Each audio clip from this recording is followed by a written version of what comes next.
Assalamualaikum warahmatullahi wabarakatuh. Hai semuanya, bagaimana kabarnya hari ini? Baik kan? Perkenalkan, saya Ibu Rumiati dari SMA Negeri 2 Tanggul. Pada kesempatan kali ini kita akan belajar tentang larutan asam dan basa. Tujuan pembelajaran kita kali ini adalah peserta didik dapat menjelaskan definisi asam dan basa berdasarkan teori Arrhenius, Bronsted-Lowry, dan Lewis. Anak-anak tentu tidak asing dengan dua jenis bahan ini, yaitu jeruk lemon dan sabun. Jeruk lemon apabila kita rasakan, maka akan terasa asam. Apabila terkena tangan kita, maka tangan kita akan terasa kesat. Jeruk lemon merupakan contoh dari asam. Sedangkan sabun, apabila kita rasakan, maka akan terasa pahit. Dan ketika terkena tangan kita, maka tangan kita akan terasa kesat. Sabun merupakan contoh dari basa. Apakah itu asam dan basa? Apakah ada yang tahu? Sebenarnya istilah asam dan basa sudah dikenal sejak zaman dahulu. Asam berasal dari bahasa Latin acetum yang artinya cuka. Sedangkan basa berasal dari bahasa Arab alkali, artinya abu. Teori asam basa mengalami perkembangan. Yang pertama menurut teori Arrhenius, yang kedua menurut teori Bronsted-Lowry, dan yang ketiga menurut teori Lewis. Pada tahun 1884, seorang ahli kimia berasal dari Swedia bernama Svante Arrhenius, dia mengemukakan bahwa asam adalah suatu zat yang jika dilarutkan ke dalam air akan melepaskan ion hidrogen atau H+. Contohnya, HCl akan bereaksi menghasilkan H+ dan Cl-. H+ inilah menunjukkan bahwa dia bersifat asam. Sedangkan basa menurut Arrhenius adalah suatu zat yang jika dilarutkan ke dalam air akan melepaskan ion hidroksida atau OH-. Contohnya, larutan NaOH, dia akan bereaksi menghasilkan Na+ dan OH-. Ion OH- itulah yang menunjukkan dia bersifat sebagai basa.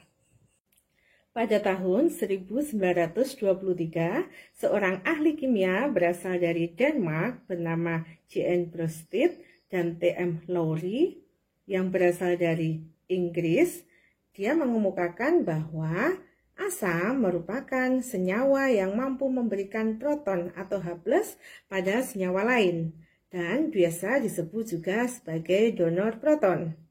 Basa menurut teori ini merupakan senyawa yang menjadi penerima dari proton atau H+ dari senyawa lainnya atau biasa juga disebut sebagai akseptor proton. Perhatikan contoh asam basa Bronsted-Lowry di bawah ini. C2H3O2- direaksikan dengan H2O menghasilkan HC2H3O2 dan OH-. Yang sejenis kita hubungkan C2H3O2- dengan HC2H3O2. Yang basanya lebih banyak, dia bersifat sebagai asam.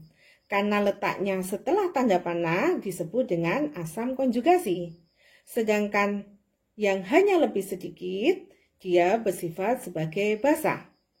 Untuk pasangan sejenis yang kedua adalah H2O dan OH-. Untuk H2O hanya lebih banyak, maka dia disebut sebagai asam. Sedangkan OH- hanya lebih sedikit, dia disebut dengan basa. Karena letaknya setelah tanda panah atau bagian produk, maka disebut dengan basa konjugasi.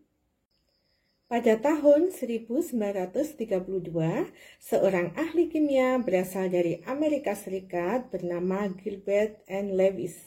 Dia mengemukakan bahwa asam adalah zat yang dapat menerima pasangan elektron dari zat lain atau biasa juga disebut dengan akseptor pasangan elektron.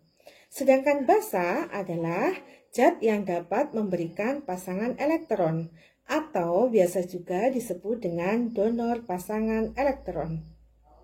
Perhatikan contoh asam basa Lewis di bawah ini.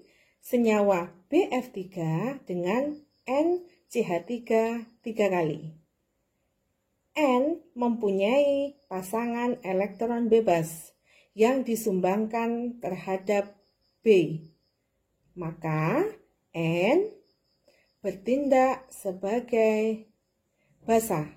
Sedangkan BF3 karena dia menerima, maka dia disebut dengan asam.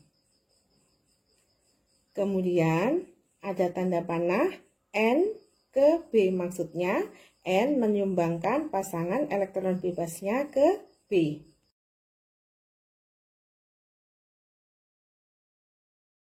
Sekian penjelasan materi larutan asam dan basa. Mohon maaf apabila ada tutur kata saya yang salah.